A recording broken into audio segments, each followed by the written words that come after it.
जय हिंद, वंदे मातरम प्यारे साथियों। और सभी साथियों का स्वागत करता हूं आज की क्लास में साथियों। और आज हम पढ़ने वाले हैं काव्य दोष। इसके पहले काव्य गुणों की क्लास खत्म हो चुकी है और आज जो क्लास चलेगी क्या चलेगी साथियों, काव्य दोष। काव्य दोष को बिल्कुल साथियों इस तरह पढ़ने की कोशिश करते हैं ताकि एग्जाम में अपना कोई भी प्रश्न गलत नहीं जाए साथियों। यहां पर मैंने अनर्गल यानी कि अनावश्यक कुछ भी नहीं लिखा है साथियों, बिल्कुल पॉइंट टू पॉइंट लिखा है ताकि एग्जाम में कैसा भी प्रश्न आओ, किसी भी प्रकार का प्रश्न आओ, बिल्कुल वे 1% भी गलत जाने की उसमें संभावना नहीं रहे। कहने का मतलब साथियों मेरा यह है कि आपने यदि इस क्लास को पूरी देखा है तो काव्य दोषों से संबंधित आपका कोई भी प्रश्न गलत नहीं जाएगा। ज्यादा लंबी क्लास नहीं है तो शुरू करते हैं प्रिय साथियों आज की क्लास को।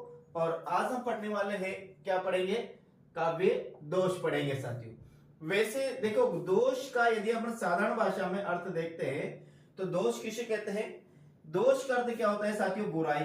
क्या होता है, बुराई को ही क्या कहते हैं, अवगुण को, जो अवगुण होते हैं उनको ही क्या कहते हैं, दोष कहते हैं। यानी बुराई या अवगुण होते हैं उनको ही क्या, दोष कहते हैं। जिसे हम साथियों अपने सांसारिक जीवन में, किसमें, सांसारिक जीवन में या अपने इस भौतिक संसार में जिसे हम बुराई मानते हैं, जिसे हम अवगुण मानते हैं, उसे ही साथियों उनको ही क्या कहते हैं, दोष कहा जाता है। तो ऐसे ही दोष काव्य शास्त्र में भी होते हैं जो साथियों कविता के रसास्वादन में बाधा उत्पन्न करते हैं, रसास्वादन में बाधा उत्पन्न करते हैं, रस की आनंद अनुभूति में बाधा उत्पन्न करते हैं।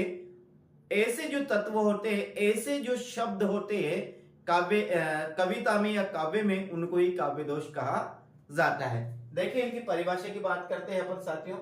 देखिए पहली बात तो देखिए, काव्य की आत्मा रस को माना जाता है। किसको माना जाता है, पहले जो अपने रस पढ़ा साथियों, देखिए अपना संपूर्ण रस थे साथियों, रस खत्म हो चुका है। इसके बाद अपने क्या है, काव्य गुण भी खत्म हो चुके हैं। अब चल रहा है अपना काव्य दोष साथियों।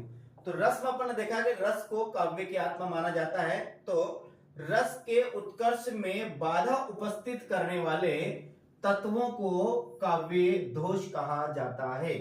यानी रस की शोभा में अपकर्ष करने वाले, रस की आनंद अनुभूति में बाधा उपस्थित करने वाले तत्वों को या अवयवों को, उपादानों को ही क्या कहा जाता है, काव्य शास्त्र में काव्य दोष के नाम से जाना जाता है। देखिएगा एक बार पुनः, रस के उत्कर्ष में बाधा उपस्थित करने वाले तत्वों को काव्य दोष कहा जाता है।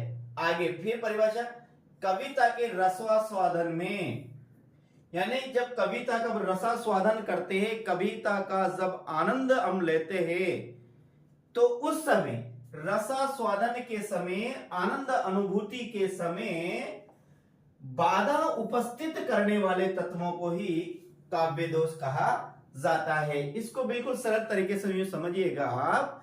जब हम किसी काव्य पंक्ति का वाचन करते हैं, काव्य पंक्ति का श्रवण करते हैं, वो पद्य हो या गद्य हो, लेख हो, जिसमें ऐसे शब्द आ जाते हैं जिनको साथियों या तो उनका अर्थ हमें याद नहीं होता है, या फिर वो हमारी जो सभ्य भाषा होती है, सभ्य भाषा का उसमें प्रयोग नहीं होता है, या फिर साथियों ऐसे कठिन शब्द होते हैं जिनका अर्थ ही नहीं निकल पाता है, या फिर वाक्य रचना विधान के विरुद्ध वहां पर क्रम दे रखा हो, यानी व्याकरण के नियमों के विरुद्ध वहां पर क्रम दे रखा हो।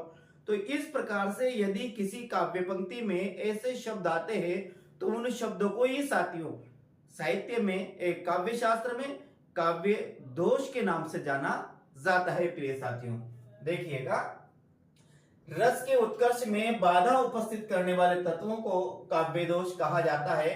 कविता के रसास्वादन में बाधा उपस्थित करने वाले तत्वों को दोष कहा जाता है। किसके, जब हम कविता का वाचन करते हैं, कविता का जब हम क्या करते हैं साथियों, श्रवण करते हैं, कविता का हम क्या करते हैं, वाचन करते हैं। तो श्रवण या वाचन करते समय ऐसे शब्दों का आ जाना जिससे उस काव्यांग का समस्त आनंद समाप्त हो जाए, या उसमें बाधा उपस्थित होने लगे तो उनको ही काव्य दोष के नाम से जाना जाता है। अगली परिभाषा देखिएगा, रसानुभूति या आनंद अनुभूति।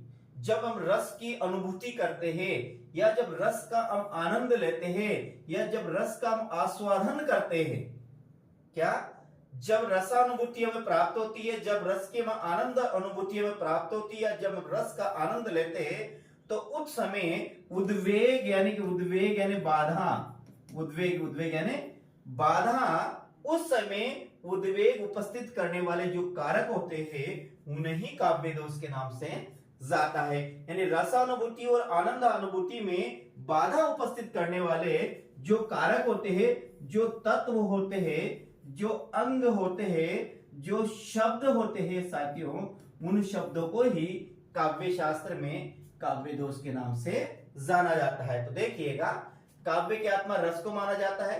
रस के उत्कर्ष में बाधा उपस्थित करने वाले तत्वों को काव्य दोष कहा जाता है। कविता के रसास्वादन में बाधा उपस्थित करने वाले तत्वों को काव्य दोष कहा जाता है।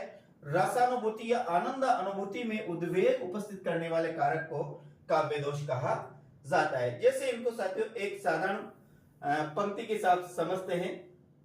देखिएगा, यहां देखें, जैसे यहां लिखा हुआ है, क्या लिखा हुआ है, देखिएगा कि जिस प्रकार भोजन में, क्या लिखा हुआ है, ध्यान से देखिए, जिस प्रकार भोजन में किसी अवांछित पदार्थ के आ जाने से, जिस प्रकार भोजन में किसी अवांछित पदार्थ के आ जाने से भोजन का समस्त आनंद समाप्त हो जाता है, उसी प्रकार कविता में किसी अवांछित शब्द का प्रयोग समस्त काव्यानंद को समाप्त कर देता है, उसे ही काव्य दोष के नाम से जाना जाता है।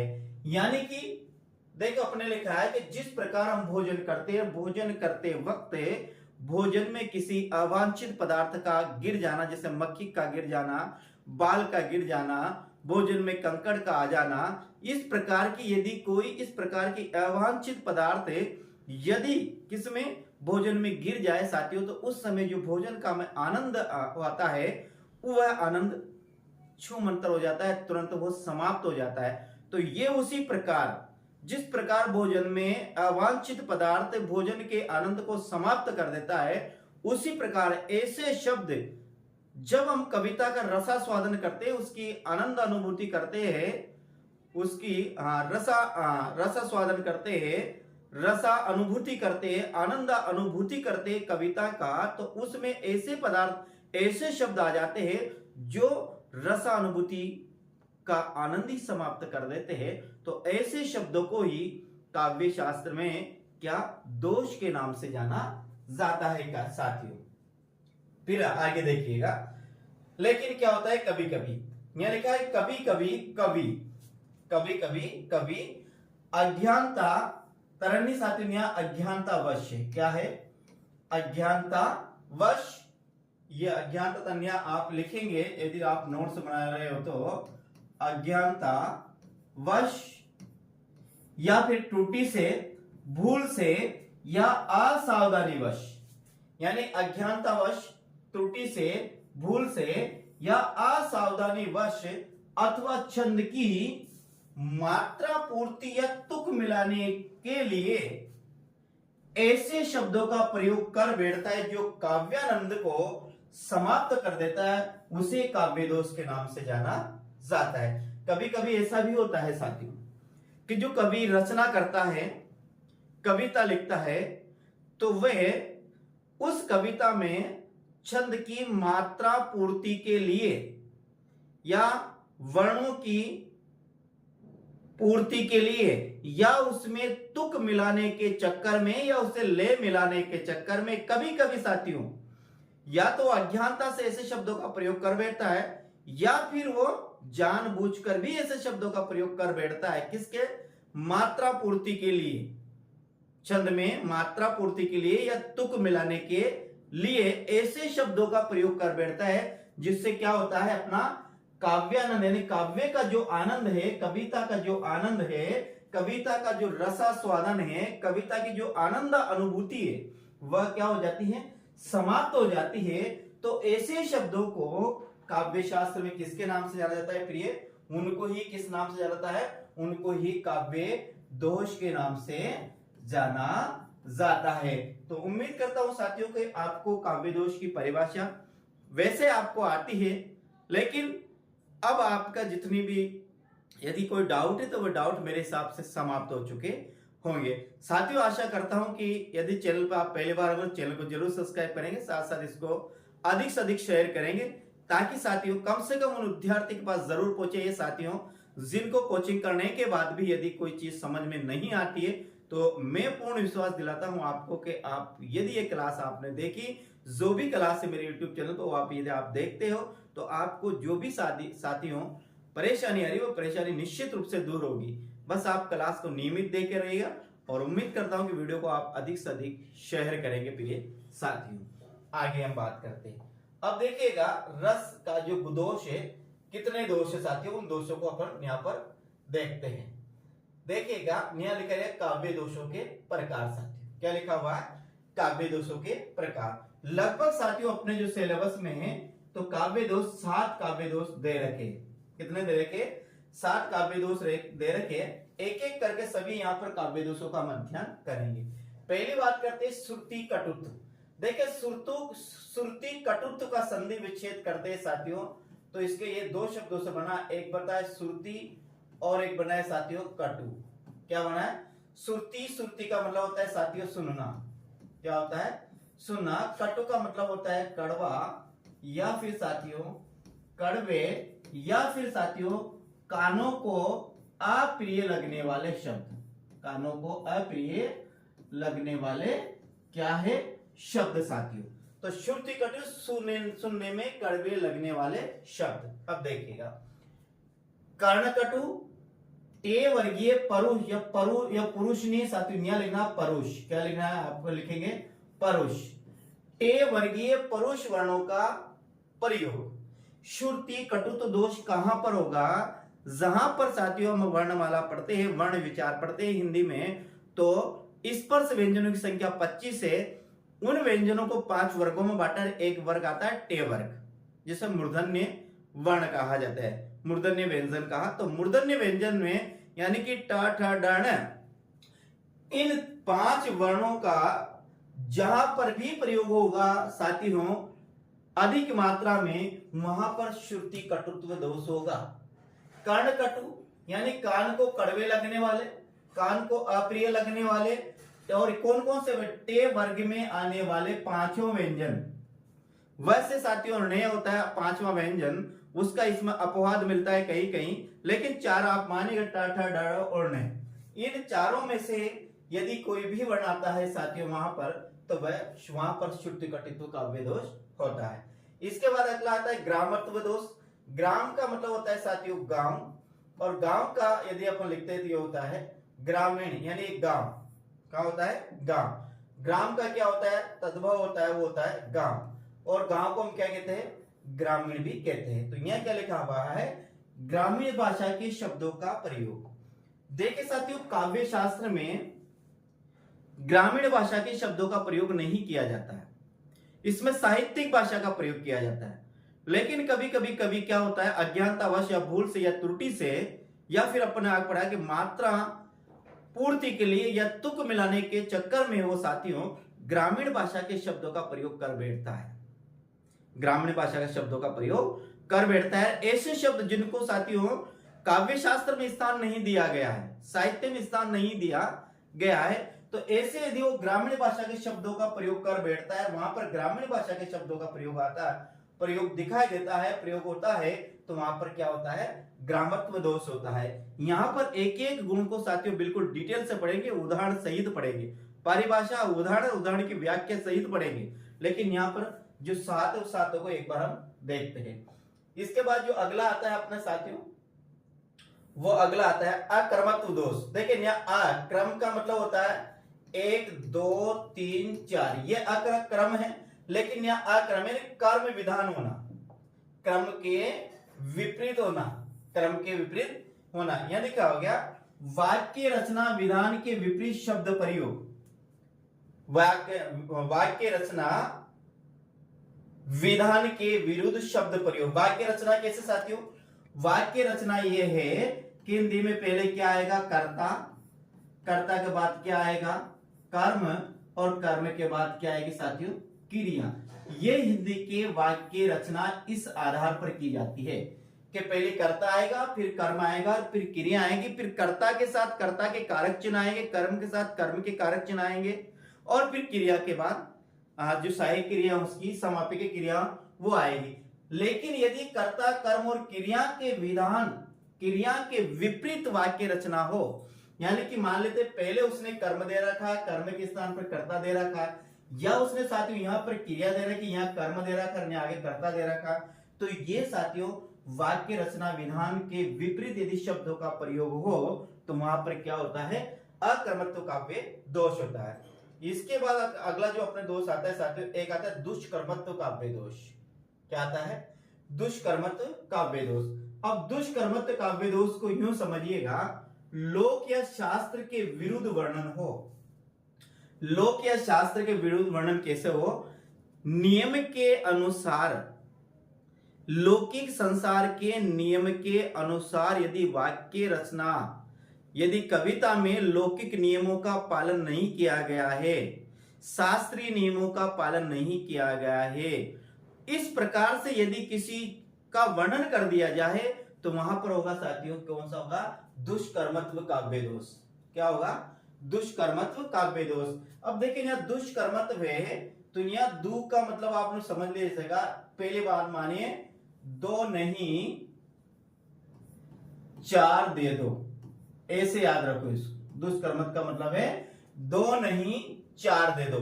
यहाँ दो से याद रखना, दो से यह लिखना, दो नहीं चार दे दो, ऐसे याद रखना साथियों। दुष्कर्मत्व में दो नहीं चार दे दो, तो दो से क्या? दुष्कर्मत्व में दो नहीं, ये इसका एक उदाहरण है, यानी कि दो नहीं चार दे दो। जबकि लोक शास्त्र में या लौकिक जीवन में या इस भौतिक संसार में ऐसा होता है साथियों, ऐसे मांगा जाता है कि आपके पास चार नहीं है तो मुझे दो ही दे दो। आपके पास चार नहीं, मैंने आपसे मांगे कि आपसे कहा कि आपके पास 100 रुपए नहीं है तो मुझे आप 50 रुपए दे दीजिएगा। नियम तो सही, ये है लोक शास्त्र के अनुसार, लौकिक भाषा के अनुसार या इस संसार की रीति के अनुसार तो ऐसे कहा जाता है। लेकिन मैं ऐसा कहूं कि 50 नहीं है तो मुझे कितना दे दो? 100 दे दो। अब सामने वाले के पास 85 रुपए नहीं है तो वो आपको 100 कैसे देगा? तो ये दुष्कर्मत्व काव्य दोष है। ये क्या है?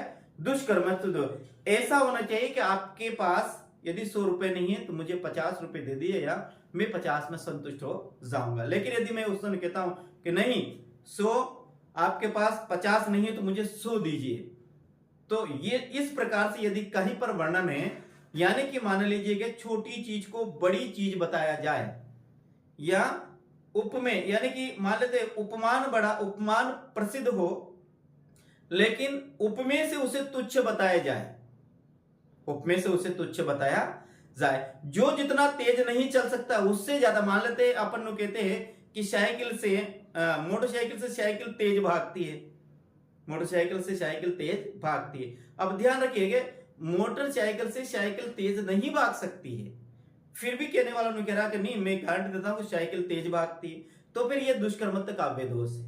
यानी कि जो वाक्य रचना की गई है, जो कविता की गई है साथियों, इसमें लौकिक नियमों का पालन नहीं किया गया, इसलिए यहां पर क्या है? दुष्कर्मत्व काव्य दोष है। अगला साथी में च्युत संस्कृति दोष है।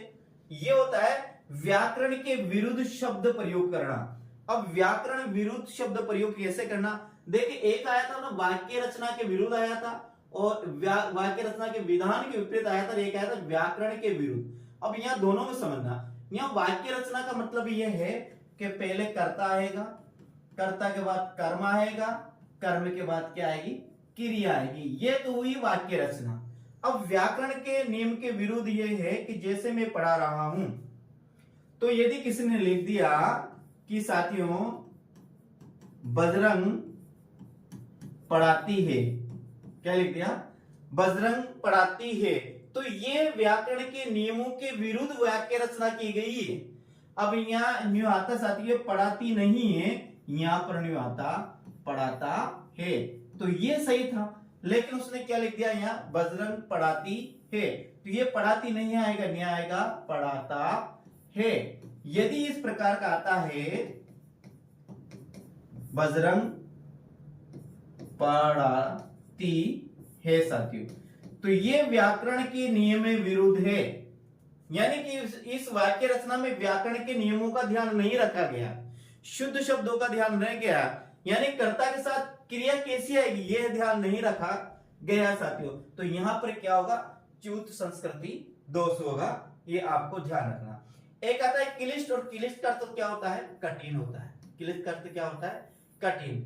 जहां कठिन शब्दों का प्रयोग हो, यानी जहां पर काव्य में, जहां पर कविता में, जहां पर रचना में, वो पद्य हो या गद्य हो, अधिकतर अपने जो उदाहरण आएंगे वो किसका आएंगे साथियों, पद्य के ही आएंगे, गद्य के नहीं आएंगे, ये आपको ध्यान रखें, क्योंकि हम पढ़ रहे हैं काव्य शास्त्र। तो क्लिष्ट दोष में क्या होता है, क्लिष्ट का अर्थ होता है कठिन, क्लिष्ट का अर्थ होता है कठिन। तो यहां पर कठिन शब्दों का प्रयोग होता है। अब कठिन शब्दों का प्रयोग नहीं समझिएगा कि यहां पर ऐसे शब्दों का प्रयोग किया जाता है कि उनको अर्थ निकालने, उनका अर्थ निकालने में बड़ी परेशानी होती है। इसका अर्थ नु मानिएगा, क्लिष्ट दोष का अर्थ नु मानिएगा, कूट भाषा का प्रयोग होता है। किसका, कूट भाषा का प्रयोग होता है। जैसे साथियों आपने बीएड का एग्जाम दिया होगा, बीएड के एग्जाम में एक था मानसिक योग्यता, क्या थी, मानसिक योग्यता। तो मानसिक जो योग्यता है साथियों, मानसिक योग्यता में इस प्रकार से प्रश्न आते हैं कि आपके पिताजी के बुआ की, आपके पिताजी के बुआ की लड़की के मामा की पत्नी आपकी क्या लगती है, या आपके सामने जो तस्वीर है ये तस्वीर आपके नानी की है, तो नानी की पुत्री, पुत्री का पति और उस पति का पुत्र आपकी क्या लगता है। इस प्रकार से यदि किसी पहेली आती है, इस प्रकार से यदि कोई काव्य पंक्ति आती है, तो वहां समझिएगा वहां पर होगा क्लिष्ट काव्य दोष, क्योंकि इसका अर्थ निकालने में अपने जो मस्तिष्क होता है इसको बहुत ज्यादा मानसिक अभ्यास करना पड़ता है। बहुत ज्यादा मानसिक अभ्यास करने के बाद ही हम उस उत्तर पर पहुंच पाते हैं। तो आपको ध्यान रखना है प्रिय साथियों कि क्लिष्ट काव्य दोष में कठिन शब्द तो होंगे। कठिन शब्द का अर्थ समझिए, शब्दों का, कठिन शब्दों का ऐसा समूह जिनका पूरा अर्थ निकाल लेने की, उनको जोड़ ताड़ करके उनका सभी का अर्थ निकाल कर बड़ी मुश्किल से निष्कर्ष पर पहुंचा जाता है, वही क्लिष्ट काव्य दोष होता है। इसके बाद आता है अप्रतीत काव्य दोष। देखो प्रतीत का अर्थ होता है देखना या दिखाई देना, दिखाई देना होता है।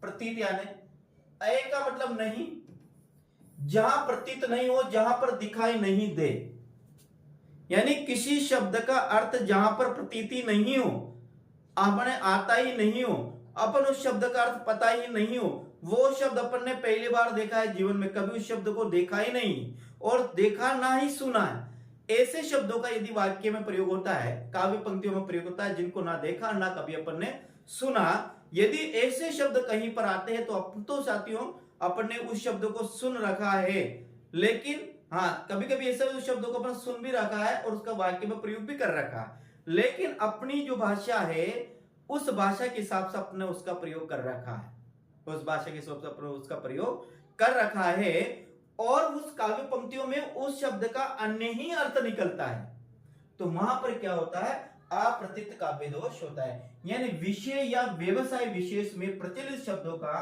प्रयोग हो, वहां पर अप्रतीत काव्य दोष होता है।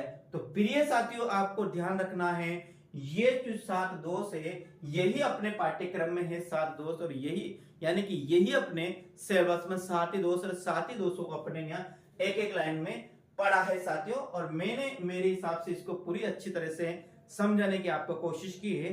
अब आप साथियों यदि इसमें आपको कोई परेशानी है किसी प्रकार की, तो आप मुझे कमेंट के माध्यम से जरूर बताकर जाएगा। कल अपन साथियों काव्य दोषों में अपना जो पहला काव्य दोष आएगा वो आएगा श्रुति कटुत्व काव्य दोष।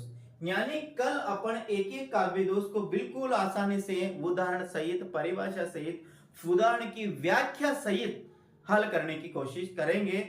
और मैं उम्मीद करता हूं साथियों कि यदि आप लगातार बने रहे तो आपका जो काव्य शास्त्र है, बिल्कुल साथियों इसका एक भी काव्य शास्त्र संबंधित एक भी प्रश्न आपका गलत नहीं जाएगा। मैं आपको साथियों हिंदी भाषा भी पढ़ाऊंगा, देवनागरी लिपि भी पढ़ाऊंगा, संविधान में भाषा का क्या स्थान है, कैसा प्रयास किया, किसने क्या प्रयास किया, कब संविधान में कैसे क्या हुआ, हिंदी भाषा के संबंध में कितनी बोलियां, कितनी उपबोलियां, कितनी इसकी भाषा है, उपभाषा, ये सब मैं आपको पढ़ाऊंगा। हिंदी साहित्य का इतिहास की पहली क्लास हो चुकी है साथियों। आप दूसरी क्लास कल, यानी मैंने सोचा एक व्याकरण की क्लास लेंगे, एक लेंगे साथियों साहित्य की क्लास। तो कल आपको साहित्य क्लास मिलेगी। साहित्य क्लास में अपन ने जो पहली क्लास थी उसमें पढ़ा था क्या बस साहित्य इतिहास लेखन की प्रमुख पद्धतियां पढ़ी थी। अब अपने चलेगा साहित्य इतिहास लेखन के प्रमुख ग्रंथ, यानी किसने कौन सा ग्रंथ लिखा, किसने कवियों को स्थान दिया गया, इसमें क्या क्या है, ये आप अपनी क्लास में पढ़ेंगे। तो बिल्कुल साथियों फ्री क्लास का बिल्कुल फायदा उठाइएगा और अपनी जितने आपके जितने भी डाउट है साथियों वो डाउट को क्लियर करिएगा और निश्चित रूप से वैकेंसी में अपना स्थान पक्का करिएगा। तो मिलते हैं अगले वीडियो में, अगली क्लास में। जय हिंद साथियों, वंदे मातरम। खूब पढ़िए, मस्त रहिए। उम्मीद करता हूँ ईश्वर आपकी जो भी आपके सपने हैं, सपने देखकर आप जो पढ़ाई कर रहे हैं, मैं सब प्रार्थना करता हूँ कि आपके वह सभी सपने ईश्वर पूरा करेंगे साथियों। तो मिलते हैं कल अगली क्लास में। जय हिंद साथियों।